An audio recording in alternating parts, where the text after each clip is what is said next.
Welcome, everyone. Thank you so much for tuning in from all over. Really excited that you are all here tonight with us.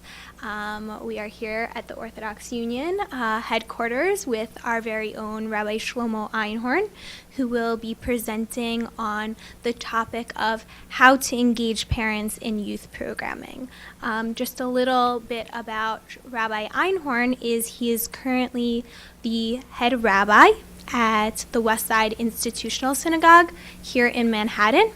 As well as being a rabbi of that shul, he is also the creator and founder of our new synagogue consulting initiative called Wings.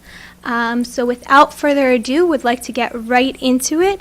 I would like to turn it over to Rabbi Einhorn. Thank you so much, Penny. Thank you for those that are tuning in, who have joined us for this webinar. And the topic at hand is how to engage parents, or how to involve parents in your youth programming, in your youth development projects.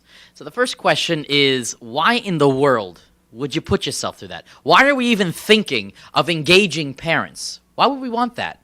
We have to answer to their demands. They're going to want this, they're going to want that. Some may be pushy. So why even try to engage parents on any level? So the question you have to ask yourself is, before listening to this webinar, before listening to this topic, or before pursuing the ideas I'm going to share with you, you have to ask yourself, why? Why do we want to include parents in our program at our synagogues? So I could think of several great reasons to actually ask us to become more proactive in engaging parents. Reason number one, the continuing connection. At the end of the day, after shul is over, after your program is over, there are only a limited amount of people that still retain a contact with the children that you have worked with, and those are the parents. Long after students stop attending your youth groups, children stop coming to your youth groups, they're still connected to their families. So it's a wonderful way to keep the conversation going that began with you Shabbos morning, or that began with you on a weeknight project going into their week, going into their weeknights, because those are the people they're with, their parents. Number two, in a 1993 study that was run by Newsweek magazine and the Children's Defense Fund, they found the following factor most influential in the children's lives. Number one, above all factors, were their parents. Now, that's intuitive, but the idea here can be used for ourselves. If we're in this job, if we're in this business of influencing children, having a positive impact, making a difference in their lives, we should be partnering up with the people who have the greatest impact in the children's lives. And that, of course, are parents. So that's reason number two, why we should go out of our way to work with parents. Reason number three, why we should be working with parents. Well, we ourselves have a limited amount of resources. We're as good as we've been trained to do, us as youth directors or youth leaders. We're as good as the resources that we may have on hand, or some of the money that's come to us through the shul for our budget. But when we reach out to parents, we are now involving ourselves in a collective resource, in shared resource. We're expanding beyond the limits of what we can do and are now incorporating the skills, the finances, the access, the capabilities that every individual parent brings to the table. Why limit yourself to what you can do when you could reach out to a parent who can also do X, Y, or Z? And that would be reason number three, why we should try to engage parents. Reason number four. Parents have the strongest vested interest in seeing the youth group thrive, even above yourself.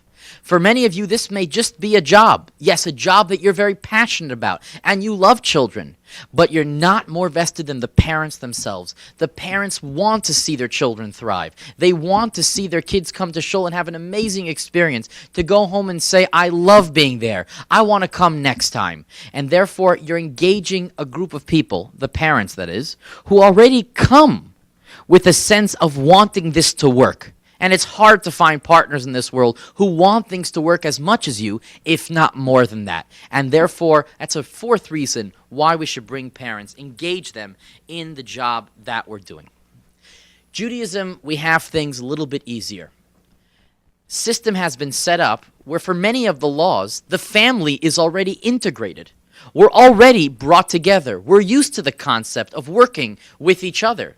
Think about Shabbos meals. We're used to sitting together with family and guests, children, young and old, the Pesach Seder, coming together. And even in many shuls, many families daven together. They bring their children with them into shul.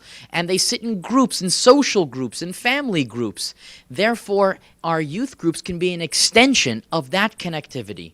We're not trying to create something that hasn't been done before. Engaging parents in what we do is a no-brainer in Judaism because the parents are already involved in so much of their kids' lives beyond just technical matters, but in the religious as well. And therefore, the next logical step in what we do in developing our youth programs is to reach out to adults, is to reach out to the parents and have them play a role in what we're doing. But that being said, there's a right way to do things, and there is a wrong way to do things. And I want to focus on today the 4 foundations of successful family integration into youth groups. Okay, the 4 successful practices or overarching ideas that really work when trying to get parents involved in what you're doing. Number 1, the first foundation is communicate. Communicate. How can the youth groups be successful working alongside parents? It could be successful when you're providing information. You keep your parents updated. You need to find a way to let them know what's going on. They can't help you if they have no clue what's happening in that room, especially if for most of the time they're there davening in shul. They have no clue what's happening. So to expect parents to lend a hand automatically when they don't know what's happening, you have to make it a point to communicate and to share what's going on. And not just sharing on a technical level the details of program X or program Y or what's happening this week. But more than that, you should be sharing your vision. How do you see the next year or 2 play out? How do you see the theme that you want to focus on work within this group or the different segments of your population or the different age groups? Don't just share your programs. Don't just share your events, but share your vision. Share your vision with the parents who are working with you. Number 3, don't be afraid to show your passion. Often you have personalities or individuals, and I do this myself. We're one person in front of some people, and we're another in front of others. And it's a lot easier to be outgoing, to be excited, to be full of energy when you're in a room full of children. But suddenly when parents come in, we tend to freeze up. We become more inhibited. Try to let loose. Try to let that passion that you're showing to their children, try to let that passion come forward. And if the parents see that, that's a real buy-in for them. They see there's someone passionate who's working with their kids every single week, every single Shabbos. That makes them want to play a role as well. So don't be afraid. Let them see that energy. Let them see that vitality. It's exciting. It's infectious. The 4th way we could communicate in this first foundation, we talked about the first of the 4 foundations. It's communicate. And I said keep the parents updated. Number 2, share your vision. Number 3, display your passion. Number 4, it's important that you keep an open forum. That could be emails. That could even be a blog. There are some youth leaders that have started a blog to keep parents and the children informed as to what's going on. But if that's a little too sophisticated for you, at least allow yourself to be accessible through email, a way that parents can contact you, can ask questions to find out things, to find out more information. Or if there's updates to the programming. For example, the youth programming is not going to be meeting on the 2nd floor, but this week it'll be meeting on the 4th floor. Make sure parents know about that. When you have that comfortability, that open-ended access point of information, parents feel like I could work with this. I could play a role here. Okay, so within this first foundation, communication, there are 4 keys. Number 1 is keeping parents updated. 2, sharing the vision, displaying our passion. And number 4, providing an open forum and making sure parents are updated in what's going on. It might even be helpful to have once in a while a parent information night. To set aside perhaps once a semester or once every few months, or if it's once a year, a night where they could meet with you, which we're doing at my shul in Manhattan. We're having a dinner next Shabbos night where you could meet the youth director. You could find out a little bit about their goals, a little bit about their passions, a little bit about what they're thinking they're going to be doing over the course of the next few months. Have a parent information night. and maybe once in a while to send out, a lot of youth groups send out newsletters to the kids, which the parents are supposed to oversee, but it might pay once in a while to send out a parent-targeted newsletter to let them know that you're communicating directly with them about what's going on with the kids inside groups. Okay, that was foundation number 1, communicate. Foundation number 2, encourage by equipping. Encourage by equipping. The concept of encouraging parents to play a role in youth groups is too vague. You leave it too open-ended by saying, we'd like to have more parents play a role, or having your rabbi announce, parents get involved. It leaves it so open that parents don't even know what to do at that point. Well, how can I get involved? Equip them. Be specific. Partnering with parents is about building specific bridges of how they can get involved, in details, in ideas, in ways that you would like them to share and play a role. And by the way, if you want to encourage their involvement, an announcement might not be the way to go, even if the announcement is specific. Sometimes it takes a direct ask. I know that in my show, when I make an announcement, if you ever try to make an announcement saying, we need to raise some money for X or Y, well, you're not going to get too much. But if you go over individually and ask this fellow or ask that person, can you help out with this? Or I got something that I think works perfect for you. That is a lot more effective. Same thing over here when involving parents in your youth groups. You can't just make some blanket announcement or have it posted in the shul bulletin or on the website calling all parents, we want you to get involved. That's not enough. You need to go over, pick the parents you think might be of most help and say, listen, we really could use an extra pair of hands to stop by, or we need someone to tell a story here in groups. Do you mind coming by? Whatever it is, and we'll get to some more specific ideas, but you need to reach out directly, not in some sense of, a vague announcement. Be specific. It could be a note. It could be a phone call. It could be an email. It could be at a shared meal in the community. If you're sitting at someone's house for lunch, don't be afraid to open it up and say, wow, that's an amazing idea. Or you have great passion. You're saying similar things that I'm saying to these kids. Why don't you come on board and join me one Shabbos and share that? Or let's talk one day. Let's go brainstorm on a Sunday and think of ideas of how we can build this youth group together. So that's the second foundation. Encourage by equipping. Directly calling out and accessing the people you want help from. Foundation number 3 is involve. So we've had communicate and encouragement. Number 3 is involve. How do you involve the parents in your groups? What are some ways that you can involve them?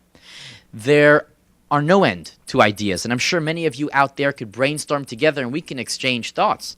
But one way I try to do it is you try to look at some of the different talents that different parents have. I have one person in my shul who's in the army, comes in his army uniform once in a while on Shabbos. You have such a person come up, talk to the kids in groups. They would love it. You have someone with different talents in your shul who do different things. Some of them might be someone who writes poetry. You have them talk to some of the older kids. Whatever it is, everybody's got some talent, something somewhere. You find the talents that are most appropriate to share with these youth groups. Or someone's got a story to tell. Someone must be an amazing storyteller, has got wild stories, crazy stories. You have them come up and you involve them that way. You share their talent. You bring their talent into the groups itself. Or what you could do is also an event that has a team effort event. And that works best, maybe not Shabbos, but maybe on a Sunday. On a Sunday, you could have a parent-child baseball game, a soccer game. You could have a sports tournament, a bowling tournament. Either way, the point is, whichever event you come up with, it's a crossover event. It's an event that mixes up the teams between children and adults, thereby already committing the parents through the events themselves. There's no end to crossover events. One synagogue I actually saw out in Idaho, believe it or not, did the following idea. What they did was they had a group tefillah. What that means is they had the kids get together for davening. Many youth groups, and I hope your youth group is doing it too, is teaching the kids how to daven well, or if they know how to daven well, to make sure they maintain healthy and strong davening, but to have them integrated with the parents. And that could sometimes mean that once in a while, some parents come up to daven with them, to join them for a couple of the tefillos, to sing with them a couple of the tefillos, so that in their minds, davening is not something divorced from doing that with parents, or vice versa. In my shul, I love bringing the children back back into davening. Have them come in. I've seen some shuls have the kids come back in for Adon Olam or for Aleinu. Make sure you're cross-incorporating either the parents to the kids to the parents, or both, but you're involving each other in the tefillah, which is the core, which is the lion's share of what your shul is about. Make sure those are partnering together. The fourth pillar, the fourth foundation of a healthy way of integrating adults or parents into your youth groups is simply by reaching out. Reaching out. What I mean by reaching out is to individually pick the parents you think you could best work with as far as growing your youth groups. There are some parents who are just better with children. By their nature, they are better with children. Now, they might not be the people who are always passionate at first to do this, and it might need some encouragement on your part. But if you reach out, and part of reaching out is to start slowly and gradually and include them in your bigger vision. But reach out and expand your leadership. Don't be afraid to share some of your davening, to share some of the programs you're doing, to share some of the games you're doing, to share that with other adults in the shul. And reach out, thereby making your 1 or 2 person youth groups turn into a youth group of maybe 8 leaders in one time. And sometimes that could be so effective if done in the right way, if done in the appropriate way. So this concept of reaching out is about partnering with parents, but more than just picking parents to do things like we said before.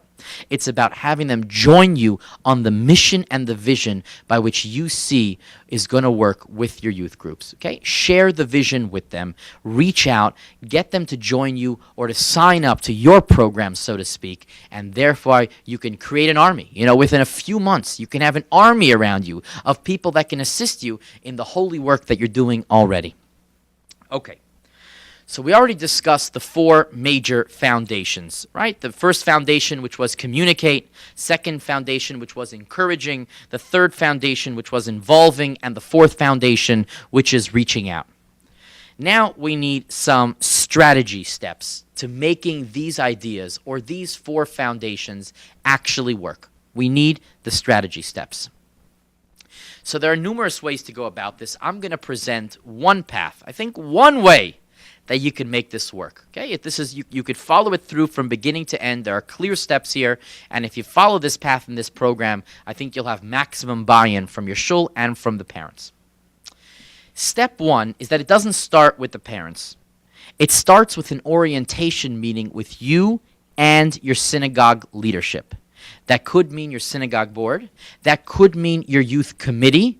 It could mean a select group of people who play a more leadership role. It could be especially the rabbi. It could be the cantor, if the cantor plays an active role, the chazan in your youth groups. But have an orientation meeting with the shul leadership. Let them know that this is your direction.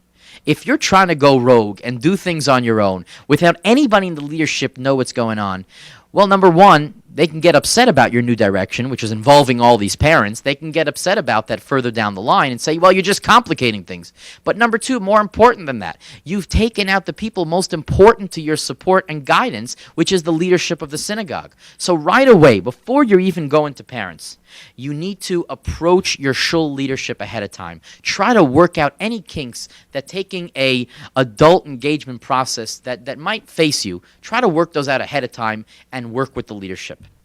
Step number 2 in building a strategic system of reaching out to the adults. Have a orientation meeting with the youth department specifically.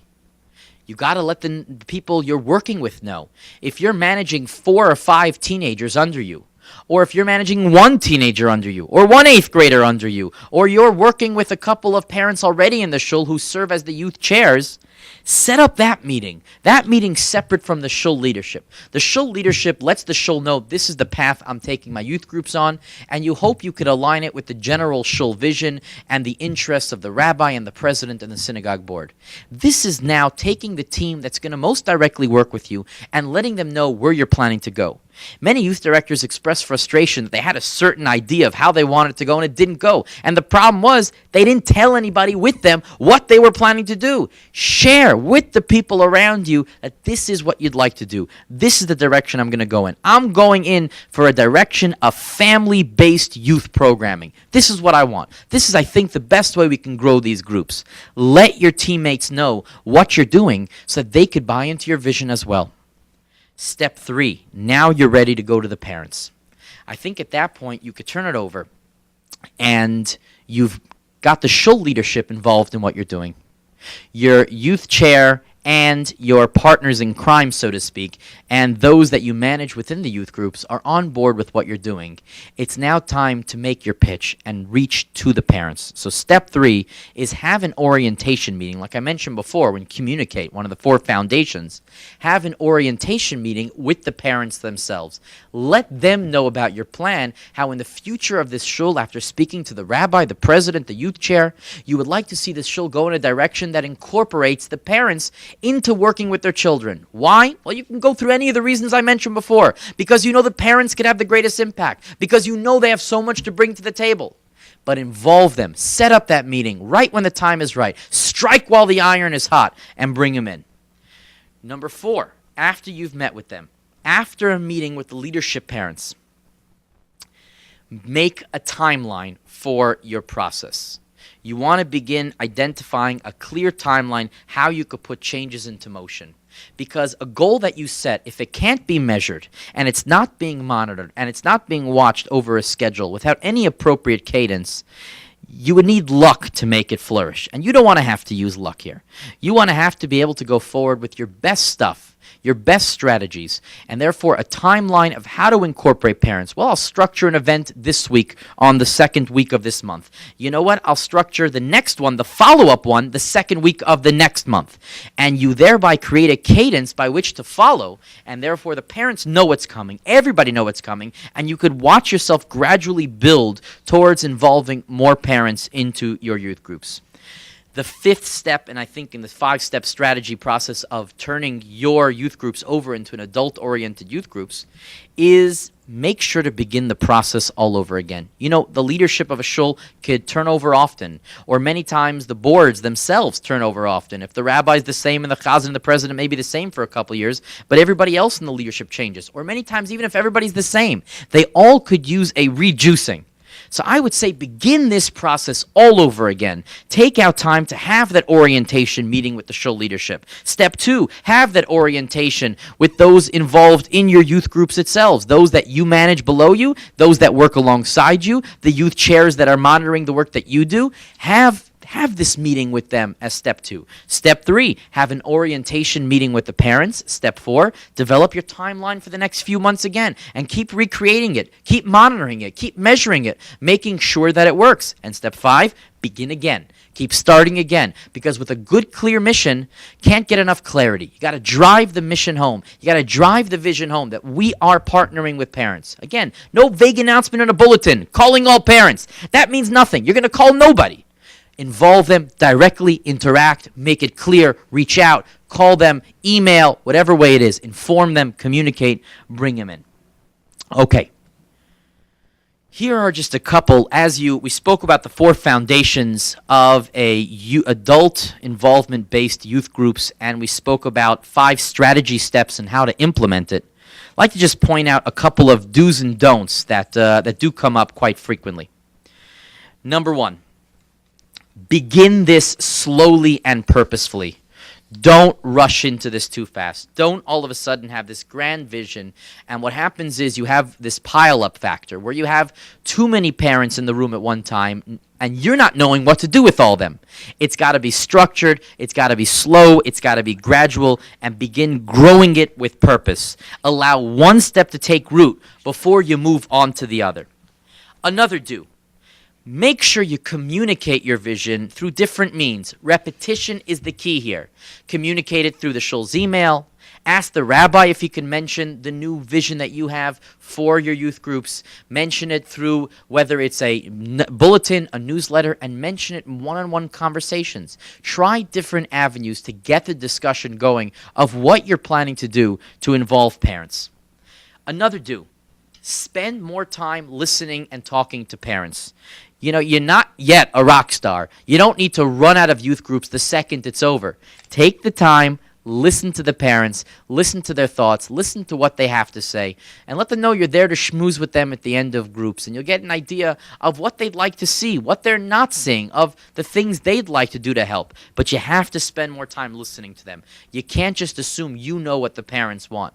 Oftentimes, youth directors go in before youth directors have any children themselves. They don't know the parents' wants and needs. So you got to listen. Take your time and listen to your youth chairs. Take time to listen to the parents that are there picking up their kids at the end of youth groups, or those that you see at Kiddush and Shul. Ask them, hey, what do you think of the groups? What are your kids saying? Find out the facts on the ground. Here's a very important lesson. Do choose your battles wisely.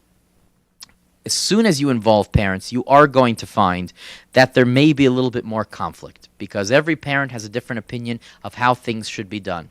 And this is a problem in general in youth groups. You will have things that come up. There's a parent who is upset that you serve too much. There's too much sugar being given out. There's too much this or too little of that.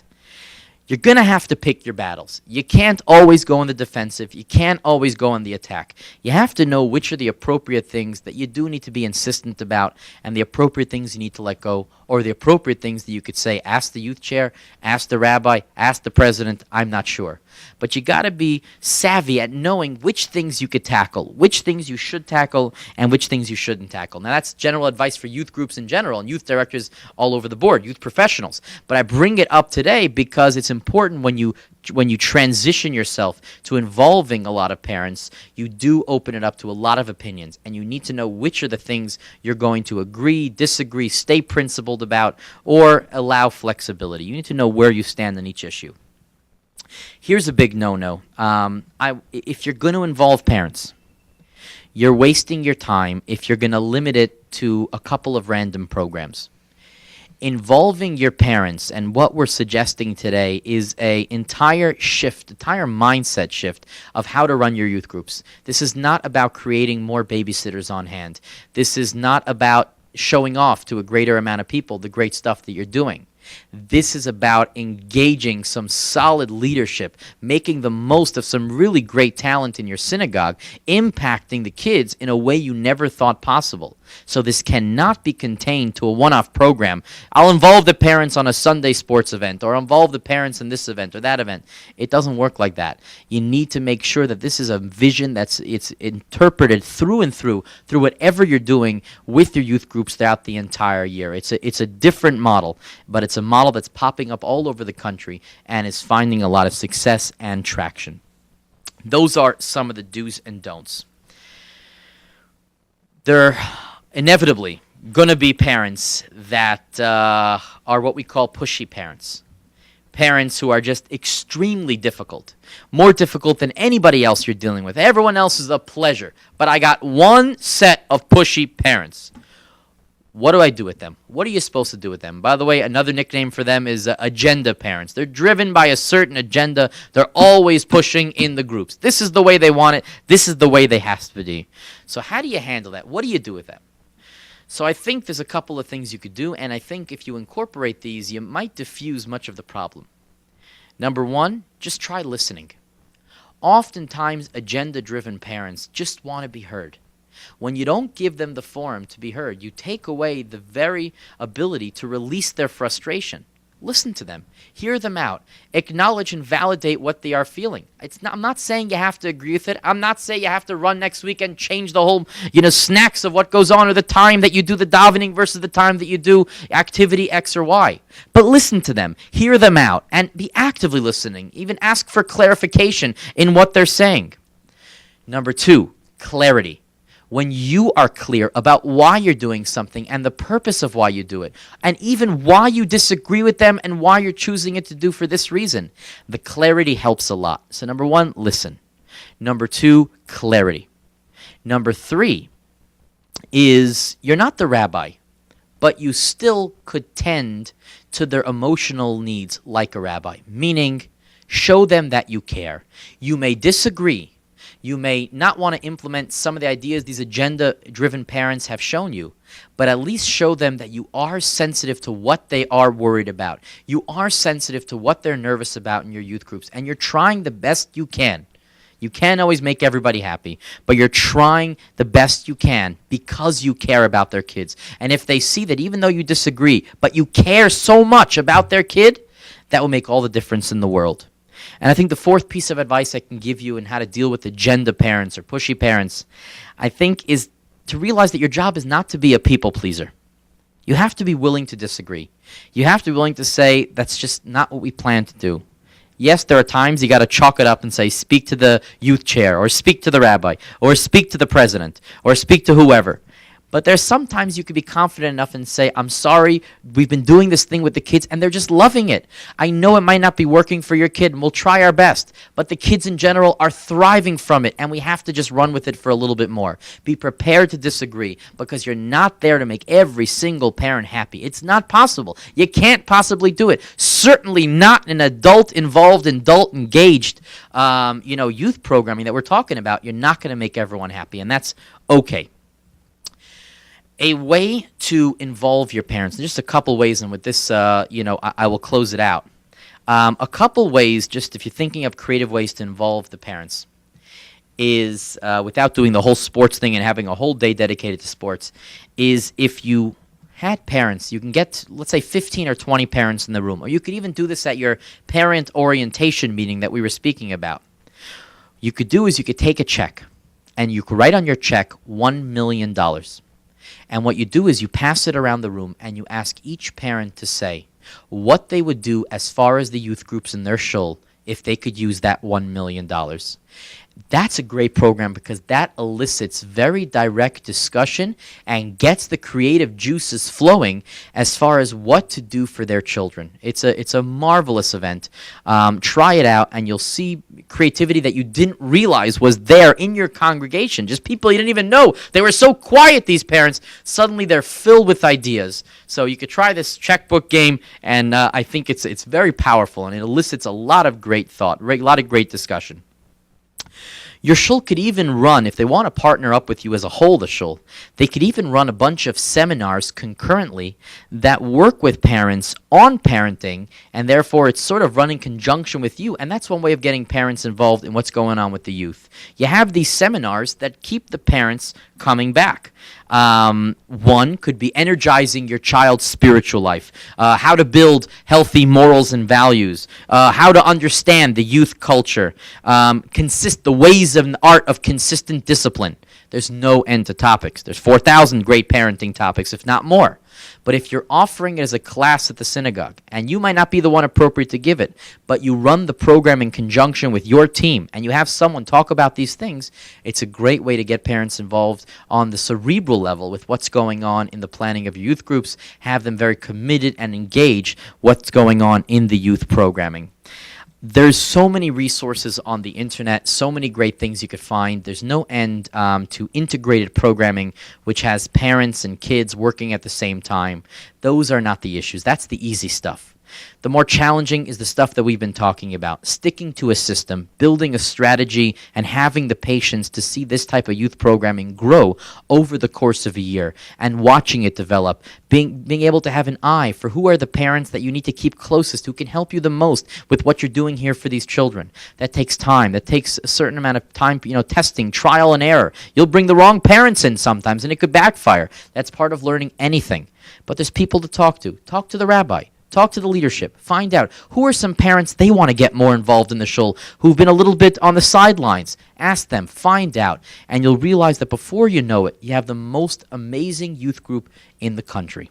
I thank you very much for listening. I know that some of you have questions out there. And by the way, these questions you could ask beyond tonight's program. If something comes to mind tomorrow or the next day, or you're trying some of this stuff out and it's not working for you, let us know. Contact us here. You can contact me at wings@ou.org and let us know. I want to know also about some of your successes in this area as well, some different ideas that you may have had that did work or did not work, and we'll try to work with you on that. And we thank you for your time. Have a good night.